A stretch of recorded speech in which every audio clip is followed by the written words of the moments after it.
Anchor ಅಂತ ಬಗ್ಗೆ ಆಗಿದ್ರಿಂದ ಶೂಟಿಂಗ್ ಟೈಮಲ್ಲಿ ಲಾಕ್ಡೌನ್ ಆಗಿರಲಿಲ್ಲ. ಎಲ್ರಿಗೂ ಪಬ್ಲಿಕ್ ಆಕ್ಸೆಸ್ ಇತ್ತು ರೋಡ್ ಎಲ್ಲ. ಸೊ ಆ ಲಾಕ್ಡೌನ್ ರೀಕ್ರಿಯೇಟ್ ಮಾಡೋದಂತೂ ತುಂಬಾ ಕಷ್ಟ ಆಗಿತ್ತು. ಸೊ ನ್ಯಾಷನಲ್ ಹೈವೇಲಿ ಶೂಟ್ ಮಾಡಬೇಕಿತ್ತು, ಸ್ಟೇಟ್ ಹೈವೇಲಿ ಶೂಟ್ ಮಾಡಬೇಕಿತ್ತು. ಸೊ ಆ ಟೈಮಲ್ಲೆಲ್ಲ ಫುಲ್ ರೋಡ್ಗಳನ್ನೆಲ್ಲ ಬ್ಲಾಕ್ ಮಾಡಕ್ಕೆ ಇಡೀ ಟೀಮ್ ಹೋಗ್ತಿದ್ರು. ನಾನ್ ಬಿಟ್ಟು ಬೇರೆ ಇನ್ಕ್ಲೂಡಿಂಗ್ ಡೈರೆಕ್ಟರ್ ಬೇರೆ ಎಲ್ಲರೂ ಹೋಗೋರೆ ಇಡೀ ರೋಡ್ ಎಲ್ಲ ಬ್ಲಾಕ್ ಮಾಡಕ್ಕೆ. ಸೊ ಆ ಟೈಮಲ್ಲಿ ಎಷ್ಟೊಂದ್ ಜನಕ್ಕೆ ಗಾಯ ಆಗಿ ಬ್ಯಾರಿಕೇಡ್ ಎಲ್ಲ ಅವ್ರ ಕಾಲ ಮೇಲೆ ಬಿದ್ದು, ಆಮೇಲೆ ಬೈಗಳ ಅಂತೂ ಕೇಳಿಸ್ಕೊಂಡು ಅವ್ರಿಗೆ ಸಾಕಾಗ್ಬಿಟ್ಟಿದೆ. ಸೊ ಲೈಕ್ ತುಂಬಾ ಅದ್ರದ್ದೆಲ್ಲ ಕಷ್ಟ ಇತ್ತು. ಅದಲ್ಲದೆ ಎಷ್ಟೊಂದ್ ಜನಕ್ಕೆ ರಾಯಚೂರು ವೆದರ್ ತುಂಬಾ ಹೊಸದಾಗಿತ್ತು. ಸೊ ಆ ವೆದರ್ ಕಂಡೀಷನ್ಸ್ ಆಮೇಲೆ ಈ ಚಾಲೆಂಜಸ್ ಕೂಡ ಎಲ್ಲ ಆ ಒಂದು ಕಷ್ಟ ಅನುಭವಿಸಿ ಸಿನಿಮಾ ಮಾಡಿ ಬರೋದ್ ನೋಡಿದಾಗ ಚೆನ್ನಾಗಿದೆ. Thank you so much Dinesh ಅವರೇ. ನಮ್ಮ ಎಡಿಟರ್ ಸರ್, ಶಿವ ಅವರೇ, ಫೋಟೋ ಸಿನಿಮಾದಲ್ಲಿ ಸಂಕಲನಕಾರರಾಗಿ ನಿಮಗೆ ಎಷ್ಟು ಹೆಮ್ಮೆ ಇದೆ? ನನಗೆ ಈ ಸಿನಿಮಾ ವರ್ಕರ್ ಆಗಿ ಎಡಿಟರ್ ಆಗಿ ನನಗೇನು ಹೇಳೋದಕ್ಕಿಲ್ಲ. ಬಟ್ ಈ ಸಿನಿಮಾ ಪ್ರೇಕ್ಷಕನಾಗಿ ನನಗೆ ತುಂಬಾ ಹೇಳೋದಿದೆ. ನನಗೆ ಈ ಸಿನಿಮಾ ಇವತ್ತಿಗೂ ಎಲ್ಲೇ ಸಿನಿಮಾ ಪ್ರೊಜೆಕ್ಷನ್ ಆದಾಗ ಲಾಸ್ಟ್ 10 ನಿಮಿಷ ನೋಡೋದು ತುಂಬಾ ಕಷ್ಟ ಆಗುತ್ತೆ. ಲಾಕ್ಡೌನ್ ಸಂದರ್ಭದಲ್ಲಿ ನಾವುಗಳೆಲ್ಲ ಏನು ಅನುಭವಿಸಿದ್ವಿ. ನಡ್ಕೊಂಡು ಹೋದವ್ರದ್ದು ಒಂದ್ ತರ ಕಷ್ಟ, ಮನೆ ಒಳಗಿದ್ದವ್ರದ್ದು ಎಲ್ಲಾರ್ದು ಒಂದೇ ತರ ಸಮಸ್ಯೆ, ಎಲ್ಲಾರ್ಗು ಒಂದೇ ತರ ಇರಲಿಲ್ಲ. ಮನೆ ಒಳಗಿದ್ದವ್ರಿಗೂ ತುಂಬಾ ಕಷ್ಟ ಇತ್ತು. ರೆಂಟ್ ಹೌಸ್ಗಳಲ್ಲಿ ವಾಸ ಮಾಡಿದವ್ರಿಗೆ, ಮನೇಲಿ ಯಾರಾದ್ರೂ ಕರೋನಾ ಬಂದ್ರೆ ಉಳಿದವ್ರ ಪರಿಸ್ಥಿತಿಗಳು ಏನು, ಆದ್ರೆ ಜನ ಹೆಂಗ್ ರಿಯಾಕ್ಟ್ ಮಾಡ್ತಾರೆ, ಪ್ರತಿಯೊಂದು ಈ ಕರೋನಾ ಅನ್ನೋ ವಿಷಯನ ಇಟ್ಕೊಂಡು ನಾವು ಎಷ್ಟು ಸಿನಿಮಾ ಬೇಕಾದ್ರೂ ಮಾಡ್ಬೋದು. ಅಂತದೇ ಒಂದು ಸಿನಿಮಾ ಇದು ಫೋಟೋ. ಫಸ್ಟ್ ಟೈಮ್ ನನಗೆ ಉತ್ಸವ ಬಂದು, ಸರ್ ಈ ತರ ಒಂದು ಸಿನಿಮಾ ಮಾಡ್ತಿದ್ದೀನಿ ಕರೋನಾ ಸಂದರ್ಭದ್ದು, ಜನರೆಲ್ಲ ನಡ್ಕೊಂಡು ಹೋದ್ರಲ್ಲ ಅದ್ರ ಬಗ್ಗೆ ನಾನು ಸಿನಿಮಾ ಮಾಡ್ತಿದ್ದೀನಿ ಸರ್ ಅಂದ್ರು. ಏನ್ ಹೇಳಕ್ ಹೊರಟಿದ್ದೀನಿ ಉತ್ಸವ ನೀವು ಸಿನಿಮಾದಲ್ಲಿ? ನಾನು ಏನು ಹೇಳ್ತಿಲ್ಲ ಸರ್. ಈ ಸಿನಿಮಾದಲ್ಲಿ ನೋಡಿದ್ದನ್ನ ಹಿಡಿದಿಡಬೇಕು ಅನಿಸ್ತಿದೆ, ಒಂದು ಡಾಕ್ಯುಮೆಂಟ್ ಮಾಡ್ಬೇಕು ಅನ್ಸಿದೆ, ನಾನು ಇನ್ನೇನು ಹೇಳ್ಬೇಕು ಅನ್ನೋ ಉದ್ದೇಶ ಇಲ್ಲ ಅಂತಂದ್ರು. ನಂಗೆ ಅದೇ ನನಗೆ ಬಹಳ ಇಷ್ಟ ಆಯ್ತು. ಅಂದ್ರೆ ಈ ವಯಸ್ಸಿನ ಒಂದು ಹುಡುಗ ಈ ತರದ ಒಂದು ವಿಷಯನ ಯಾವ ಅತಿರೇಕಗಳು ಇಲ್ಲದೆ ಅದು ಹೇಗಿದೆ ಹಾಗೆ ಹಿಡಿದಿಡ್ತೀನಿ ಸರ್ ಅನ್ನೋ ಅವರ ಏಜ್ಗೆ ಮೀರಿದ ಇದಿದೆಯಲ್ಲ, ಅದು ನನಗೆ ಬಹಳ ಖುಷಿ ಆಯ್ತು. ನಾನು ಅವ್ರಿಗೆ ಹೇಳಿದೆ, ಉತ್ಸವ ನೀವು ಒಳ್ಳೆ ದಾರಿಯಲ್ಲಿದ್ದೀರಾ, ಹೋಗಿ. ಬಟ್ ಆದ್ರೆ ನನಗೆ ಈ ಸಿನಿಮಾ ಕಮರ್ಷಿಯಲ್ ಆಗಿ ಏನಾಗುತ್ತೆ ನನಗೂ ಗೊತ್ತಿಲ್ಲ. ಯಾಕಂದ್ರೆ ನೀವು ಈ ತರದ ಒಂದು ವಿಷಯ ಇಟ್ಕೊಂಡು ಸಿನಿಮಾ ಮಾಡ್ತೀವಿ. ಬಿಸ್ನೆಸ್ ಎಲ್ಲ ನೀವು ಯೋಚನೆ ಮಾಡಿ ದುಡ್ಡು ಹೆಂಗ್ ರಿಟರ್ನ್ ತಗೊಳ್ಳೋದು ಇದ್ರ ಬಗ್ಗೆ ನನಗಂತೂ ಐಡಿಯಾ ಇಲ್ಲ. ಅದು ನನ್ಗೆ ಆಗತ್ತೆ, ಚೆನ್ನಾಗತ್ತೆ ಅಂತಾನೆ ನಿಮ್ಗೆ ಭರವಸೆ ಕೊಡೋಲ್ಲ. ಅದು ಇದು ಒಳ್ಳೆ ಸಿನಿಮಾ ಆಗತ್ತೆ. ಆಮೇಲೆ ಈ ತರದ ವಿಷಯಗಳು ಹಿಡಿದಿಡ್ಬೇಕು ನಾವು. ಅಂದ್ರೆ ಈಗ ನಾವೆಲ್ಲ ಮರ್ತ್ಬಿಟ್ವಿ, ಅದು ಕೊರೋನಾದಲ್ಲಿ ಏನ್ ನಡೀತು, ಏನಾಯ್ತು, ಸಮಸ್ಯೆ ಎಲ್ಲ ಮರ್ತ್ಬಿಟ್ಟಿದ್ವಿ. ಆದ್ರೆ ಈ ವಿಷಯಗಳು ಮರೆಯುವಂತ ವಿಷಯ ಅಲ್ಲ. ಪ್ರತಿ ಸಾರಿ ಜನ ಹೆಚ್ಚೆಚ್ಚು ಜನರಿಗೆ ತಲುಪಬೇಕು, ಆ ಜನರು ಹೆಚ್ಚು ಈ ಸಿನಿಮಾ ಬಗ್ಗೆ ಮಾತಾಡಬೇಕು, ಯೋಚಿಸ್ಬೇಕು, ಚರ್ಚೆ ಆಗ್ಬೇಕು ಅನ್ನೋದು ನನಗೆ ಬಹುದಿನದ ಆಸೆ ಆಗಿತ್ತು. ಪ್ರಕಾಶ್ ರಾಜ್ ಸರ್ ಕಡೆಯಿಂದ ಈಗ ಅದು ಆಗ್ತಿದೆ ಅನ್ನೋದೇ ನನಗೆ ಬಹಳ ಖುಷಿ. ನನಗೆ ವರ್ಕ್ ಬಗ್ಗೆ ಹೇಳೋದಕ್ಕಿಂತ ಹೆಚ್ಚು ಜನಕ್ಕೆ ಇದು ರೀಚ್ ಆಗಲಿ, ಇದ್ರ ಬಗ್ಗೆ ಚರ್ಚೆ ಆಗಲಿ, ಮತ್ತೆ ಈ ತರದ ಘಟನೆಗಳು ನಡೆದೇ ಇರಲಿ.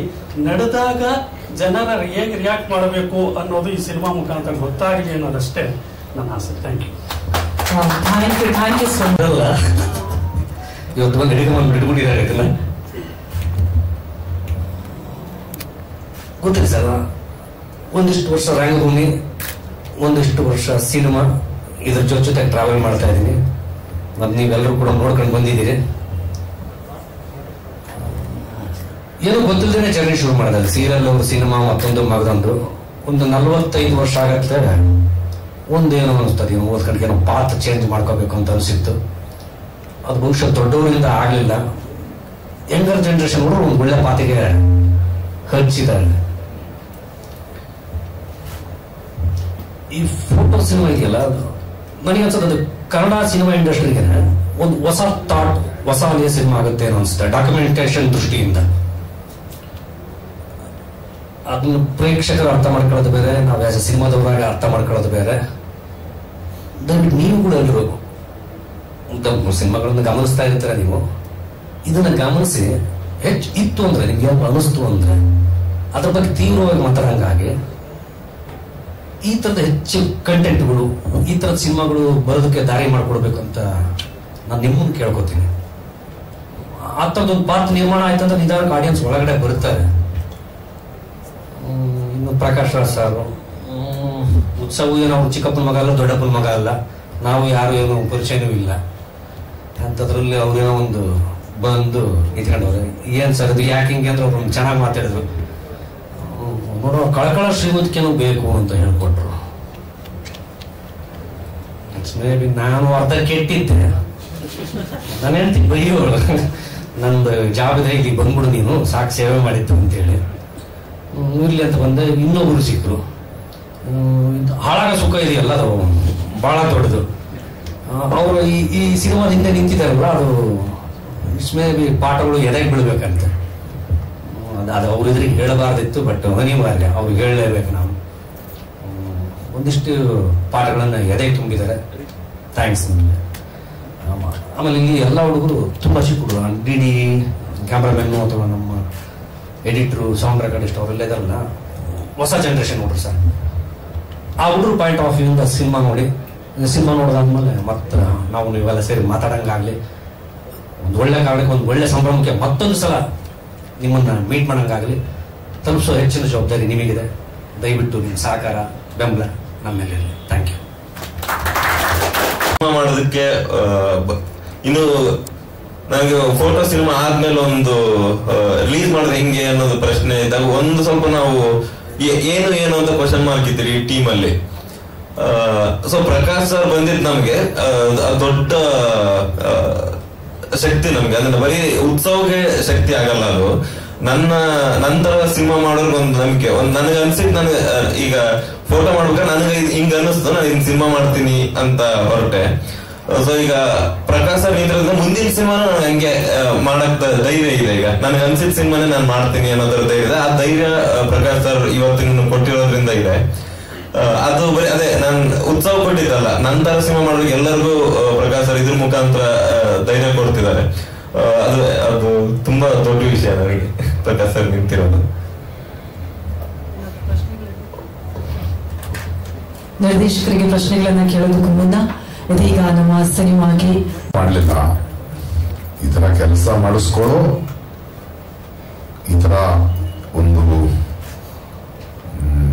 ಸಾಥನ್ನ ಕೊಡೋ ಶಕ್ತಿ, ಆ ಅರ್ಹತೆ ಆ ಸಿನಿಮಾಗಿದೆ ಅಷ್ಟೇ, ಇನ್ನೇನಿಲ್ಲ. ನಾನು ಆ ಸಿನಿಮಾ ನೋಡಿದೆ, ಬಹಳ ದಿನಗಳಿಂದ ನೋಡ್ಬೇಕಿತ್ತು, ಹಲವಾರು ಕಾರಣಗಳಿಂದ ನೋಡಕ್ ಆಗಿರ್ಲಿಲ್ಲ. ಬಟ್ ಎಲ್ಲೋ ಒಂದ್ ಕಡೆ ಉತ್ಸವ ಅಂತ ಈ ತಂಡದ ಹುಡುಗರು ನನಗೆ ಮೊದಲನೇ ಹೆಮ್ಮೆ ಅನ್ಸೋದು ಪ್ರಕಾಶ್ ತೋರಿಸ್ಬೇಕು ಅಂದಾಗ ಎಲ್ಲೋ ಒಂದ್ ಕಡೆ ಸಾರ್ಥಕ ಅನ್ಸುತ್ತೆ. ಎಲ್ಲೋ ಒಂದು ಕಡೆ ನನ್ನ ಬದುಕು, ನನ್ನ ಅನುಭವ, ಇಷ್ಟು ವರ್ಷಗಳ ಈ ಪ್ರಯಾಣ, ನನ್ನ ಪರಿಚಯವಿಲ್ಲದ, ನನಗೆ ಮುಖತಃ ಪರಿಚಯವಿಲ್ಲದ ಯುವಕರು ಕೂಡ ಪ್ರಕಾಶ್ ಅವ್ರ ಹತ್ರ ಹೋದ್ರೆ ಏನಾದ್ರೂ ಒಂದು ದಾರಿ ಕಂಡ್ಕೊಳ್ಳೋದು ನಂಬಿಕೆ ಹುಟ್ಟಿಸೋಕೆ ಸಾಧ್ಯ ಆಗಿದೆಯಲ್ಲ, ಅದ್ರ ಬಗ್ಗೆ ನನಗೆ ಹೆಮ್ಮೆ ಇದೆ. ಅದು ನಾವೊಂದು ಅರ್ಥ ಕೊಡ್ತೇವೆ ಜೀವನದಲ್ಲಿ. ನಾವೆಲ್ಲೋ ಒಂದು ಕಡೆ ಉದ್ಯೋಗಸ್ಥರು, ನಾವು ಹೆಲ್ಪ್ ಮಾಡ್ತೀವಿ, ನಾವು ಇದೀವಿ ಅಂತ ಒಂದು ಗೌರವ ಇದೆಯಲ್ಲ, ಅದೊಂದು. ಅದಾದ್ಮೇಲೆ ಸ್ವಲ್ಪ ತಡವಾಗಿ ಸಿನಿಮಾ ನೋಡಿದೆ, ಪ್ರಯಾಣ ಮಾಡ್ತಿದ್ದರಿಂದ ಸಿನಿಮಾ ನೋಡಿದ ಒಂದು 15-20 ನಿಮಿಷ ನನಗೆ ಮಾತು ಬರಲಿಲ್ಲ. ಅದು ನನ್ನ ತುಂಬಾ ಕಾಡಿತು. ಅಂದ್ರೆ ನಿಜವಾದ ದುಃಖ, ಅಳುವು ಯಾಕೆ ಅಂತ ಗೊತ್ತಿಲ್ಲ. ಅದು ಕೆಲವು ಸಲ ನಾವು ಯಾಕೆ ಅಳ್ತೀವಿ ಅಂತ ಗೊತ್ತಾಗಲ್ಲ. ಅದೆಲ್ಲ ತುಂಬಾ ವರ್ಷಗಳಿಂದ ನಮ್ಮಲ್ಲಿ ಹುದುಗಿರುತ್ತದೆ. ಅದಕ್ಕೆ ಅವನಲ್ಲೋ ಒಂದು ಕಡೆ ಅದನ್ನ ಚೂಟು ಬಿಟ್ರೆ ಅದು ಧಾರಾಕಾರವಾಗಿ ಹರಿದು ಬಿಡುತ್ತೆ. ಯಾಕೆ ಅಳಿತಿದೀವಿ, ಏನ್ ಡಿಸ್ಟರ್ಬ್ ಆದ್ವಿ ಅಂತ ಗೊತ್ತಾಗಲ್ಲ. ಅದಾದ ನಂತರ ನನ್ನ ಸಿನಿಮಾ, ನನ್ನ ಬದುಕು, ನನಗೆ ಸಿನಿಮಾದ ಟೆಕ್ನಿಕಾಲಿಟಿ, ಅದರ ಬೇಸು, ಇಂಟರ್ವಲ್ ಬ್ಯಾಂಗು, ಓಪನಿಂಗು, ಮನೋರಂಜನೆ, ಆಕ್ಷನ್ ಇದೆಲ್ಲ ಹೇಳ್ಕೊಟ್ಟಿರುತ್ತೆ. ಆದ್ರೆ ಬಹಳ ಆಳವಾಗಿ ಇಮಿಡಿಯೇಟ್ ಆಗಿ ನ್ಯಾಯವಾಗಿ, ಯಾಕಂದ್ರೆ ಒಂದು ಪ್ರಾಮಾಣಿಕ ಪ್ರಯತ್ನಕ್ಕೆ ನಾನು ಹಿಂದೆ ರಿಯಾಕ್ಟ್ ಮಾಡಬೇಕು. ಕರೆದು ಕೇಳಿದೆ, ಏನ್ ಸಮಸ್ಯೆ ಅಂತ ಕೇಳಿದೆ. ಸಿನಿಮಾ ನೋಡಿದ್ಮೇಲೆ ಮಾಡಿದೀವಿ, ಗೊತ್ತಿಲ್ಲ ಸರ್ ಅಂದ್ರು. ಗೊತ್ತಿಲ್ಲ ಅಂದ್ರೆ ಏನಪ್ಪಾ ಅಂದೆ. ರಿಲೀಸ್ ಮಾಡೋಣ ಬಿಡು ಅಂದೆ ಅಷ್ಟೇ. ಆಮೇಲೆ ಅದ್ರ ಬಗ್ಗೆ ನಾನು ತಲೆ ಕೆಡಿಸ್ಕೊಳ್ಳಿಲ್ಲ. ಮತ್ತೆ ನನ್ನ ಅಷ್ಟು ಗೆಳೆಯರು ನೋಡಿದ್ರೆ ಚೆನ್ನಾಗಿದೆ, ಸಿನಿಮಾ ಚೆನ್ನಾಗಿದೆ, ಅದ್ರ ಸ್ವಲ್ಪ ಸ್ಲೋ ಇದೆಯಾ ಸಿನಿಮಾ ಅಂತ ಕೇಳಿದ್ರು. ಇರ್ಬೋದು ಅಂದೆ ನಾನು. ಅದನ್ನು ಸ್ವಲ್ಪ ಫಾಸ್ಟ್ ಮಾಡಿದೆ. ಯಾಕೆ ಮಾಡ್ಬೇಕು ಅಂದೆ, ಒಬ್ಬ ನಿರ್ದೇಶಕ ಮುಖಕ್ಕೆ ರಾಚುವ ಕೆಲವು ಸತ್ಯಗಳು ನಿಲ್ಬೇಕು. ಸೊ ಇವತ್ತಿನ ಒಬ್ಬ ಯಂಗ್ಸ್ಟರ್ ಅವನು ಸ್ವಂತವಾಗಿ ಯೋಚನೆ ಮಾಡಿ ಅವನೊಂದು ಸಿನಿಮಾನ ಒಂದು ಬೇಸ್ ಅಂದ್ರೆ ಆ ಕಥೆಗೆ ಹೇಳಬೇಕಾದ ಬೇಸ್ ಮಾಡಿದಾಗ ಅದನ್ನ ಬದಲಾಯಿಸೋ ಹಕ್ಕು ನಮಗೆ ಎಲ್ಲಿದೆ. ಕೊನೆಗೂ ಅದು ಸ್ಲೋ ಅನ್ನೋದು ಏನೋ ಕೊನೆಯ 15 ನಿಮಿಷ ಸಿನಿಮಾ ಮುಗಿದಾಗ ನನಗೊಂದು ಅನುಭವ ಆಯ್ತಲ್ವಾ, ಆ ಅನುಭವ ಮುಖ್ಯ ಅಷ್ಟೇ. ಅದಕ್ಕೆ ನಾನು ಪ್ರಾಮಾಣಿಕವಾಗಿ ಅದಕ್ಕೆ ರಿಯಾಕ್ಟ್ ಮಾಡ್ತೀನಿ ಅಷ್ಟೇ ಅಂತ. ಸೊ ಈ ಸಿನಿಮಾ ಥಿಯೇಟರ್ಗಳಿಗೆ ಬರ್ತಾ ಇದೆ.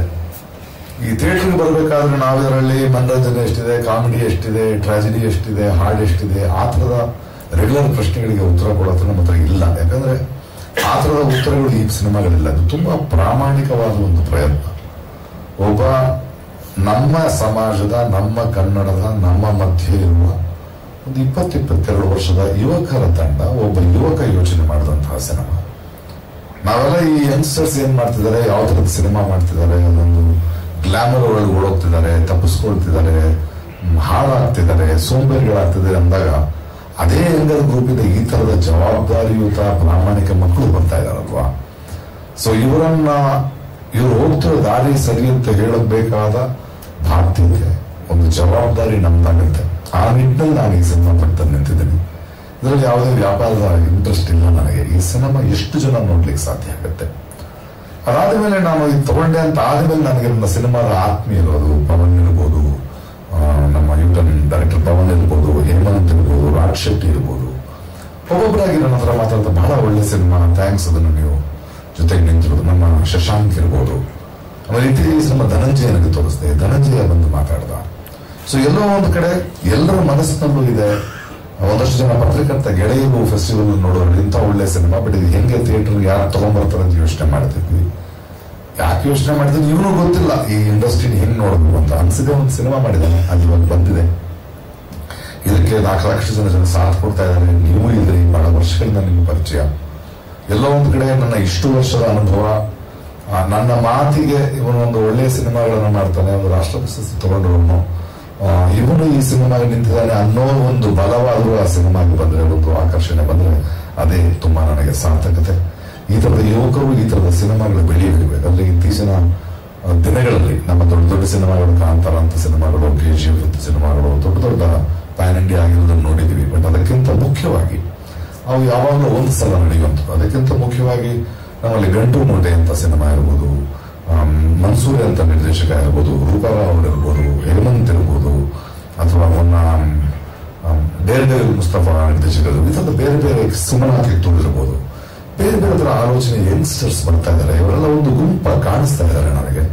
ಇವರು ನನಗೆ ಮುಂದಿನ ಭವಿಷ್ಯವಾಗಿ ಕಾಣಿಸ್ತಾ ಇದ್ದಾರೆ. ಯಾಕಂದ್ರೆ ಇವತ್ತು ವರ್ಲ್ಡ್ ಸಿನಿಮಾದಲ್ಲಿ, ಪ್ರಪಂಚದ ಸಿನಿಮಾದಲ್ಲಿ ಕಂಟೆಂಟ್ ಮುಖ್ಯ ಆಗ್ತಾ ಇದೆ, ಎಸ್ಪೆಷಲಿ ಆಫ್ಟರ್ ಲಾಕ್ಡೌನ್. ಸೊ ಇದು ಭಾಷೆಯನ್ನ ದಾಟಿ ಬೇರೆ ಬೇರೆ ಕಡೆ OTTಗಳಲ್ಲಿ ನೋಡ್ತಾರೆ ಅನ್ನೋ ನಂಬಿಕೆ ಇದೆ. ಮತ್ತು ಈ ತರದ ಸಿನಿಮಾಗಳನ್ನು ನಾವು ಬೆಳೆಸೋದ್ರಿಂದ ಹೊರಗಿನವರಿಗೂ ಕೂಡ ಕರ್ನಾಟಕದಲ್ಲೂ ಕನ್ನಡದಲ್ಲೂ ಈ ತರದ ಮೀನಿಂಗ್ಫುಲ್ ಆದ ಒಂದು ಬಹಳ ಸೂಕ್ಷ್ಮ ಸಂವೇದನೆಯ ಸಿನಿಮಾಗಳು ಬರ್ತಿದೆ ಅನ್ನೋದು ಹರಡ್ತಾ ಹೋಗುತ್ತೆ. ಇವರು ನಮಗೆ ಹೆಮ್ಮೆ ತರುವಂತಹ ಮಕ್ಕಳೇ.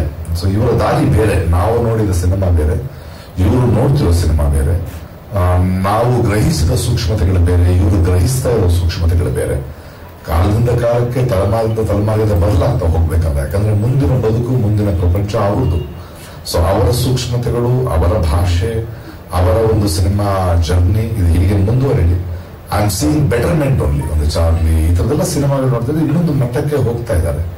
ಅದಾಗಲಿ ಆ ಒಂದು ಪ್ರಯಾಣದಲ್ಲಿ ಒಬ್ಬ ಹಿರಿಯನಾಗಿ ಒಂದು 4 ದಶಕಗಳ ಸಿನಿಮಾದಲ್ಲಿದ್ದು ಎಲ್ಲ ಎತ್ತರಗಳನ್ನು ನೋಡಿದ ನಂತರ ಅದಕ್ಕೆ ನಾನು ಹಿಂಬಾಗಿದ್ದೆ. ಅವರು ಇನ್ನೊಂದು 2 ಹೆಜ್ಜೆ ನಡೆಯೋದಕ್ಕೆ ನಾನು ಕಾರಣನಾಗಿದ್ದೆ ಅನ್ನೋದೇ ನನ್ನ ಸಾರ್ಥಕತೆ. ಆ ಸಂತೋಷದಿಂದ, ಆ ಜವಾಬ್ದಾರಿಯಿಂದ ಮತ್ತು ಆ ಹೊಣೆಗಾರಿಕೆಯಿಂದ ನಾನು ನಿಲ್ಲಲೇಬೇಕೆನ್ನುವ ಮನಸ್ಸಾಕ್ಷಿಯಿಂದ ಈ ಸಿನಿಮಾ ಜೊತೆ ನಿಂತಿದ್ದೀನಿ. ತಾವುಗಳೆಲ್ಲರೂ ನಾನು ನಿಮ್ಮನ್ನು ಕೇಳ್ಕೊಳ್ಳೋ ಅವಶ್ಯಕತೆ ಇಲ್ಲ. ನಿಮ್ಮನ್ನು ನಾನು ಹಲವಾರು ವರ್ಷಗಳಿಂದ ಬಲ್ಲೆ. ಈ ತರದ ಪ್ರಯತ್ನಗಳಿಗೆ ನೀವು ಯಾವತ್ತೂ ಹಿಂದೇಟು ಹಾಕಿಲ್ಲ. ನೀವು ಖಂಡಿತ ನೀವು ಅದನ್ನ ಪ್ರೋತ್ಸಾಹಿಸ್ತಿರೋದು ನನಗೆ ಗೊತ್ತು. ಹಾಗೆ ಕನ್ನಡದ ಪ್ರೇಕ್ಷಕರು ಅವರಿಗೆ ಬಿಟ್ಟಿದ್ದೆ. ಯಾಕಂದ್ರೆ ಈ ತರದ ಯುವಕರನ್ನ, ಈ ತರದವರನ್ನ ನನ್ನಂಥವರು, ನಿಮ್ಮಂತ ಮಾಧ್ಯಮದವರು ಅಷ್ಟೇ ಅಲ್ಲ, ಅದು ಅವರ ಜವಾಬ್ದಾರಿ ಕೂಡ. ಮುಂದಿನ ತಲೆಮಾರಿನ ಮಕ್ಕಳು ಸ್ವಲ್ಪ ಪ್ರಾಮಾಣಿಕವಾಗಿ, ಸೂಕ್ಷ್ಮವಾಗಿ ಯೋಚನೆ ಮಾಡಬೇಕು ಅಂದ್ರೆ ಈ ತರದವರಿಗೆ ಪ್ರೋತ್ಸಾಹ ಕೊಡಬೇಕಾಗಿದ್ದು ಅವರ ಜವಾಬ್ದಾರಿ ಆಗಿರುತ್ತೆ. ಹೀಗೆ ನಾವೆಲ್ಲರೂ ಜವಾಬ್ದಾರಿಯನ್ನು ಹಂಚಿಕೊಂಡ್ರೆ ಒಂದು ಆರೋಗ್ಯವಂತ ಸಿನಿಮಾಗಳು ಬರ್ತಾ ಹೋಗುತ್ತೆ. ಈ ಸಿನಿಮಾ ರಿಲೀಸು ಮಾರ್ಚ್ 15 ಒಂಥರ ವಿಶಿಷ್ಟವಾಗಿ ರಿಲೀಸ್ ಮಾಡ್ತಾ ಇದೀವಿ. ಎಲ್ಲ ಮಲ್ಟಿಪ್ಲೆಕ್ಸ್ಗಳಲ್ಲಿ ರಿಲೀಸ್ ಆಗುತ್ತೆ ಈ ಸಿನಿಮಾ, ಸಿಂಗಲ್ ಥಿಯೇಟರ್ಗಳಲ್ಲ. ಯಾಕಂದ್ರೆ ಇಷ್ಟೊಂದು ಸಿನಿಮಾಗಳು ಬರ್ತಿದ್ದಾಗ ಥಿಯೇಟರ್ಗಳಿಲ್ಲ. ಬಟ್ ಇಷ್ಟು ನಡುವೆ ಕೂಡ ನಾವು ಎಲ್ಲ ಮಲ್ಟಿಪ್ಲೆಕ್ಸ್ ನಲ್ಲಿ ರಿಲೀಸ್ ಮಾಡ್ತಾ ಇದೀವಿ.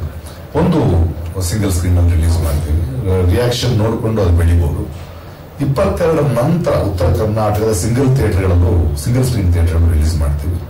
ಮತ್ತು ತುಂಬಾ ಕಾನ್ಶಿಯಸ್ ಆಗಿ ನಾವು ಜನ ನೋಡಬೇಕು ಅನ್ನೋ ಕಾರಣಕ್ಕೆ, ಎಲ್ಲರಿಗೂ ತಲುಪಬೇಕು ಅನ್ನೋ ಕಾರಣಕ್ಕೆ ಈ ಸಿನಿಮಾದ ಟಿಕೆಟ್ ರೇಟ್ ಅನ್ನ 150 ರೂಪಾಯಿ ಫ್ಲಾಟ್ ಇಟ್ಟಿದ್ದೀವಿ. ನಮಗೆ ದುಡ್ಡು ಜಾಸ್ತಿ ಅಲ್ಲ ಮುಖ್ಯ, ಈ ಸಿನಿಮಾ ಎಲ್ಲರಿಗೂ ತಲುಪಬೇಕು. ಯಾಕಂದ್ರೆ ಮಲಯಾಳಂ ಸಿನಿಮಾಗಳು, ಬೇರೆ ಬೇರೆ ತೆಲುಗು ಸಣ್ಣ ಸಿನಿಮಾಗಳನ್ನ ಈ ರೀತಿ ಮಾಡಿ ನಾವು ಯಶಸ್ಸನ್ನ ಕೊಂಡಿದ್ದೀವಿ. ನಾವು ಮುಖ್ಯ ಈ ಸಿನಿಮಾ ಈ ಯುವಕರ ಈ ತರದ ಆಲೋಚನೆಗಳು ಜನರಿಗೆ ತಲುಪಬೇಕು ಅನ್ನೋ ಕಾರಣಕ್ಕೆ it is going to spread 150.